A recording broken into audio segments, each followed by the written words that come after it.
Hello friends, রাধুনী রসি থেকে আপনাদের সবাইকে স্বাগত। আবার হাজির হয়ে গেছি আমি আমার রেসিপি নিয়ে। সামনেই বড়দিন আসছে, তাই আজ একটা কেকের রেসিপি নিয়ে হাজির হয়েছি। আজকে আমার রেসিপি গাজরের কেক। গাজরের কেকের জন্য আমি এখানে নিয়েছি গ্রেট করা গাজর। এটা 1 কাপ গ্রেট করা গাজর নিয়েছি, 1 কাপ আটা নিয়েছি। যে কাপের মেপে আটা নিয়েছি সেই কাপের মেপেই এখানে আমি গাজরটা নিয়েছি। 1/2 কাপ ডাস্ট সুগার নিয়েছি। এখানে 1.5 চামচের মতো আমন্ড গুঁড়ো নিয়েছি আর 1 টেবিল চামচ গুঁড়ো দুধ নিয়েছি। আর আমি মাখন আর তেল ইউজ করছি না, তার জায়গায় ঘি ইউজ করছি। এখানে 1/4 কাপ ঘি নিয়েছি আর 1 কাপ দুধ নিয়েছি। বেকিং সোডা, বেকিং পাউডার রেখেছি আর রেখেছি কাজু কিশমিশ। এই দিয়ে তৈরি হয়ে যাবে গাজরের কেক। আসুন তাহলে রেডি করি। প্রথমে আমি এই যে 1/4 কাপ ঘিটা আছে এটা আমি একটু মেল্ট করে নিচ্ছি। ঘিটা আমি এখানে মেল্ট করে নিয়েছি। এবার এর মধ্যে দিয়ে দিচ্ছি 1/2 কাপ ডাস্ট সুগার।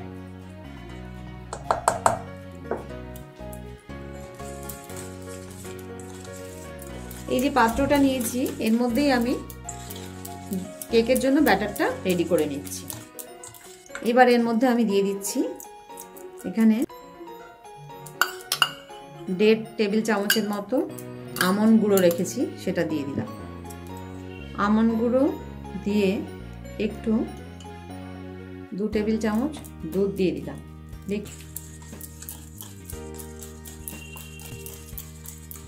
এবার আমি দিয়ে দিচ্ছি 1 টেবিল চামচ গুঁড়ো দুধ।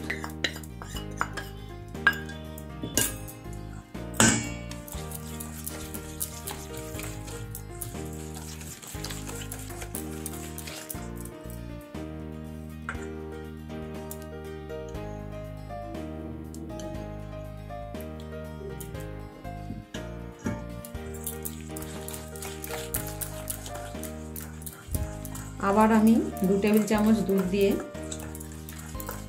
ভালো করে একটু ব্লেন্ড করে নিচ্ছি। গুঁড়ো দুধ, আমন্ড গুঁড়ো, ঘি আর সুগারটা একসাথে ভালো করে একটু ব্লেন্ড করছি। এবার দিয়ে দিচ্ছি এর মধ্যে গ্রেট করে রাখা 1 কাপ গাজর।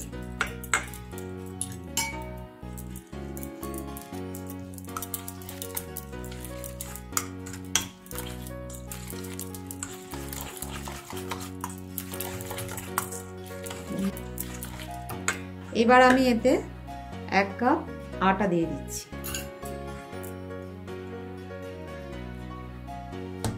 আপনার আটার জায়গায় 1 কাপ ময়দাও নিতে পারেন।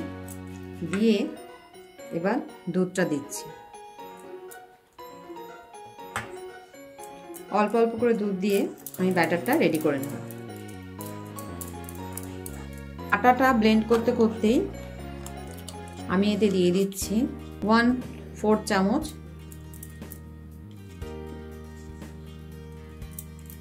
বেকিং সোডা দিয়ে দিলাম আর 1 চামচ বেকিং পাউডার। এবার আমি দুধটা অল্প অল্প দিয়ে ব্যাটারটা রেডি করে নেব।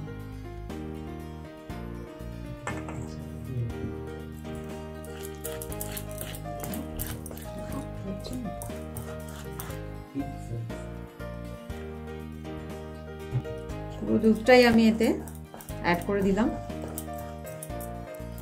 এবার ভালো করে এটা একটু ব্লেন্ড করে নিতে হবে। ব্যাটারের মধ্যে কিন্তু আমার সবকিছু মেশানো হয়ে গেছে। আটা, গাজর, দুধ, গুঁড়ো দুধ, ঘি, আমন্ড গুঁড়ো, বেকিং সোডা, বেকিং পাউডার সব মিশিয়ে একসাথে এবার ভালো করে এটা একটু ব্লেন্ড করছি।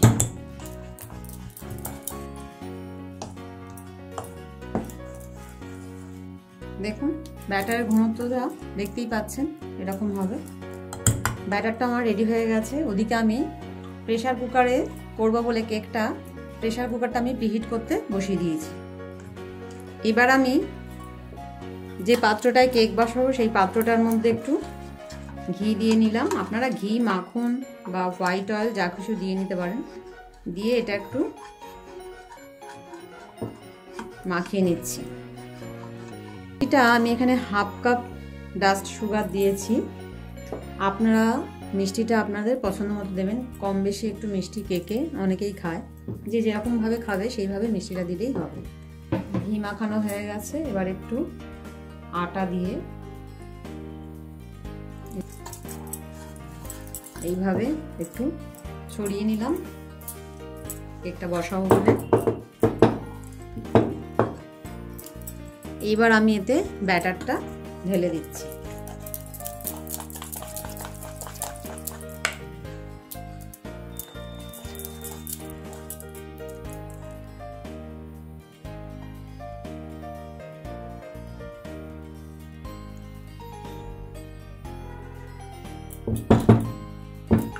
উপর থেকে কাজু কিশমিশ দিয়ে দিচ্ছি। কেক টিনের মধ্যে কেকটা তৈরি করার জন্য একদম রেডি করে নিলাম। এবার আমি প্রিহিট করা প্রেসার কুকারে এটা বসিয়ে দিচ্ছি। আমি কেক রেডি করার জন্য প্রেসার কুকার বসিয়ে দিয়েছিলাম, 10 মিনিট এটা প্রিহিট হয়ে গেছে। এর মধ্যে একটা স্ট্যান্ড বসিয়ে দিয়েছি। এই স্ট্যান্ডের মধ্যে এবার আমি এই কেক টিনটা বসিয়ে দিচ্ছি।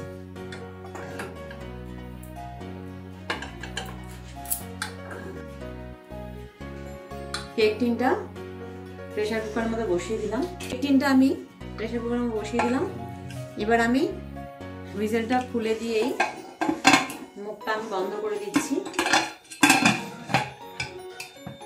30 থেকে 35 মিনিটের জন্য এটা আমি বেক করতে দিলাম। গ্যাসের ফ্লেমটা একদম ঝিমে করা আছে। এরপর আমি এটা ফিরে এসে দেখবো কেকটা কেমন হয়েছে।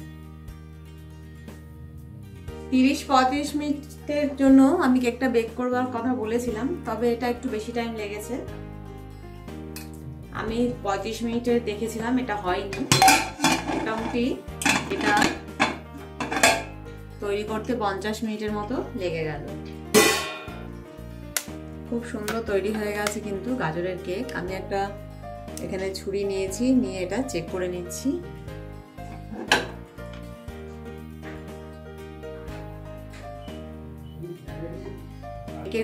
ছুরির গায়ে কিন্তু একটু কেক লেগে নেই, তার মানে কেকটা কিন্তু আমাদের একদম রেডি হয়ে গেছে। তৈরি হয়ে গেল গাজরের কেক। এটা আমি এবার বার করে একটু ঠান্ডা করতে দেবো, তারপর আমি এটা সার্ভ করে দেখাবো।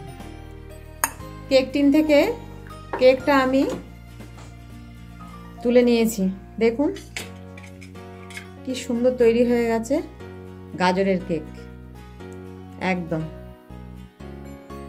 দারুণ দেখতে হয়েছে। আমি একটু কেটে দেখিয়ে দিচ্ছি কেকটা কিরকম হয়েছে।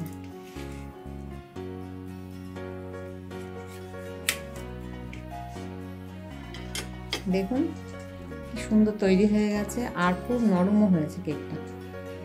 ভীষণ নরম হয়েছে আর ভীষণ সুন্দর হয়েছে। তৈরি হয়ে গেল একদম খুব সুস্বাদু গাজরের কেক। অবশ্যই একবার এইভাবে ট্রাই করে দেখতে পারেন। যদি ভালো লেগে থাকে রান্নাটিকে লাইক ও শেয়ার করার অনুরোধ রইল। নতুন বন্ধুদের আমার সাবস্ক্রাইব করার অনুরোধ রইল।